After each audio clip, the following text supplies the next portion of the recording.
Well, good afternoon. Thank you, everybody, for being here.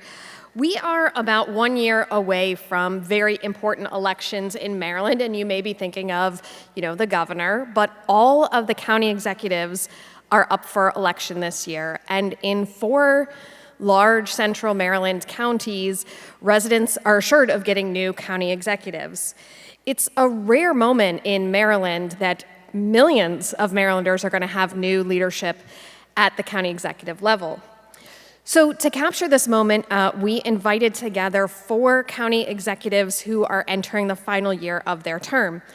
Baltimore County's Kathy Klausmeyer, Anne Arundel County's Stuart Pittman, Howard County's Calvin Ball, and Montgomery County's Mark Elrich.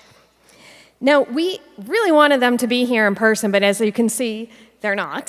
Some of them are out of town today on a trip. So we recorded this conversation a few weeks ago and really wanted them to reflect on this change in leadership. We're going to share some highlights today, and we're going to post the whole conversation later at the Impact Maryland website, so I encourage you to check that out. And if you have any questions for me about the executives, we're going to have some time for that at the end of this. But before we get going, I just wanted to highlight that local government really is where the rubber meets the road in terms of quality of life issues. County government is who hires your school teachers. These are the folks who plow your snow, the police officers and firefighters who respond to emergencies. That's all the work of county government. So to start, I asked the county executives about one of the hottest topics in local government, which is development. And I asked them how they balance the tricky and controversial decisions with the need of affordable housing on one hand, and on the other hand, the need to preserve rural and undeveloped areas. And here's what they had to say about that. We did region plans in all 9 regions of the county, and we developed an army of people who really had a better understanding of all of the challenges that we face. And now the Growth Action Network, which is made up of the neighborhood associations, has been our strongest ally on a lot of our housing bills, and they've decided smart growth is good, transit-oriented development is good, affordable housing is absolutely essential, and that we should be able to do all that and provide the infrastructure and protect open space. So I feel like we've found a path, and we have to be careful to stay on it. If you ask the Council of Governments, the park and planning and all the regional agencies contributed with their estimates of growth over a 30-year horizon and 5-year intervals. We're zoned for over 85,000 additional housing units that they project will be built by 2050, which would house almost 300,000 people, plus the 30,000 units that have been approved that mysteriously aren't being built. All the developer has to do is pull their building permit. And so, I've had real serious questions about how much of this demand and insisting we do massive rezoning is real when you're sitting on 30,000 permittable units and developers aren't building them, and you got master plans that would hold another 85,000. Where the Erdl is, they're very beautiful places and all, and very serene, but I know that after a while, when you have a line saying you can't go past this line, it's going to get very, very congested. And I keep, as I told one of our builders, I said, I drive through the east side of the county, and there's very few places you can put a house. And this has been going on for years and years. So we finally are at the max, and we're just going to have to get very thoughtful and figure out how we're going to do that, especially for the affordable housing opportunity. Well, in Howard County, we are data-informed and people-driven. And I think at the end of the day, most people really just want an excellent quality of life. And that means balance. And so affordable housing is an aspect of that, ensuring that as you age, you can age in place. Since I became county executive, we became an age-friendly county with the AARP. And as maybe you have children, they can live close to you should they choose. But balancing that with preservation. When I became county executive, we opened up previously closed agricultural land preservation program. We have been expanding our recreation, our parks, actually preserving land and areas, working with nonprofits, hundreds of acres, and we planted 100 more than 100,000 trees. And so I think having that balance, people want the public facilities, they want the infrastructure, and they want housing affordability. And so working with the state to collaborate to expand affordability, to ensure that people have access to affordable housing is an aspect of that livability and ensuring that we do stay focused on the people. Now, Maryland, as I'm sure probably everybody in this room knows, is the most vulnerable state when it comes to the cuts of federal jobs and the cuts of federal funding coming from President Trump's administration and the Republican-led Congress. Now, the county executives told me they are deeply, deeply concerned about this and how it's affecting their residents. And this conversation, before you hear these answers, this was taped even before the federal shutdown began.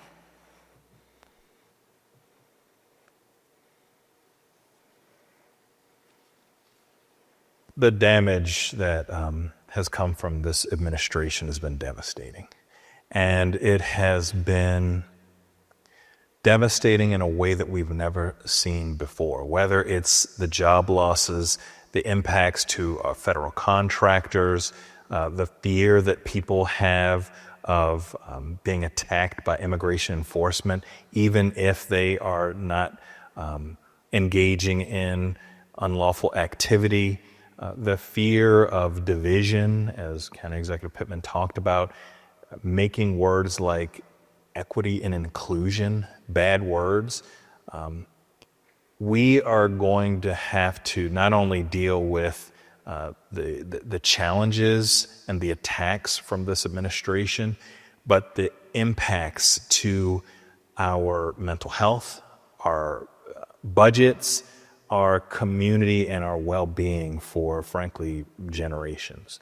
It will take a lot of time for us to come together and have people begin to build trust in institutions like government again, not feeling like their government is attacking them based upon their race or their gender or their immigration status or who they love, and making it so that we are able to embrace health and wellness through science once again. I mean, saying that we're not going to vaccinate in proven ways, that is going to expose older adults, people who are immunocompromised, our children in ways we haven't seen in generations. We can't even fathom the devastating impacts from this administration and, frankly, a Congress that has become a rubber stamp and a Supreme Court that for years people trusted to be the arbiters of truth, that trust has been shaken. And we have a lot of work to do to hold the line for our constituents and, frankly, our future. I don't know how much money we're really going to have when the time comes. That's the bottom line. We do have a group that meets once a week just to go over the tariffs and what's happening with the construction, what's happening. So at least we have an idea about it. I can't promise people anything because there's no promise in a promise. So it's going to affect everyone. And as far as healthcare and food, and with the SNAP, it's just kind of very scary. Now we have this federal assault, which to me is more comprehensive and a bigger threat.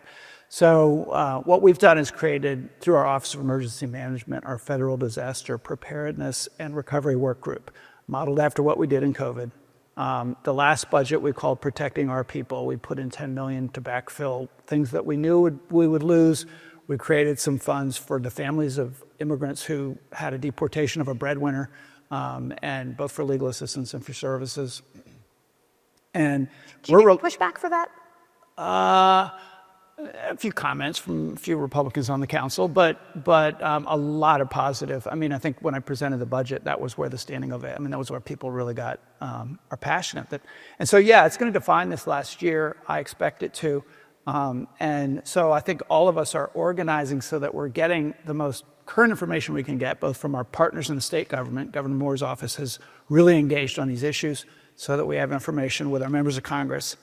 And all of our agencies. I told all of our health and human service agencies, please treat this like you're having a crime committed on you and you want to record the impact so that we can go back later and address the harm and protect people. So the nonprofits that are losing money, the loss of money to the agencies that provide services, and most importantly to the people who are being served.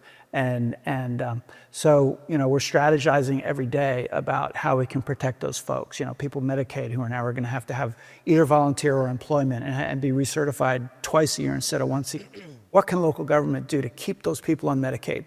I mean, those are the kind of strategies of just protecting people to the extent that we can, but we can't solve the problem. I mean, I've never seen a more racist, homophobic, fascistic government in the United States. I lived through Nixon and the Vietnam War and the Civil Rights struggle, and we have never been a darker place than where we are right now. And that in itself is frightening. But I think that, we will manage as best we can. We are looking for what federal money we may need to replace. If it's true, if they figure out, like they said that if Head Start programs can't serve immigrant children. Well, we don't ask who's an immigrant. So if they give it your list of immigrants, it's like, oh, actually, we don't know who they are. If they force it, and they actually say, we're not giving you money, this is what we've calculated, we've got a heavy decision to make. Do you backfill Head Start? Head Start is a key program to make sure the kids get the right start. And if we lose that, that's going to have major consequences. County Executive Elrich certainly doesn't mince his words, does he? Now, I've noticed that a lot of people don't really understand what it is that a county executive is or what they do, and it's kind of interesting in this time of federal uncertainty. I think more people are turning to their local government, their county government, for answers or for help, as the county executive said. And as it turns out, the county executives told me that they experience misunderstandings about their job too.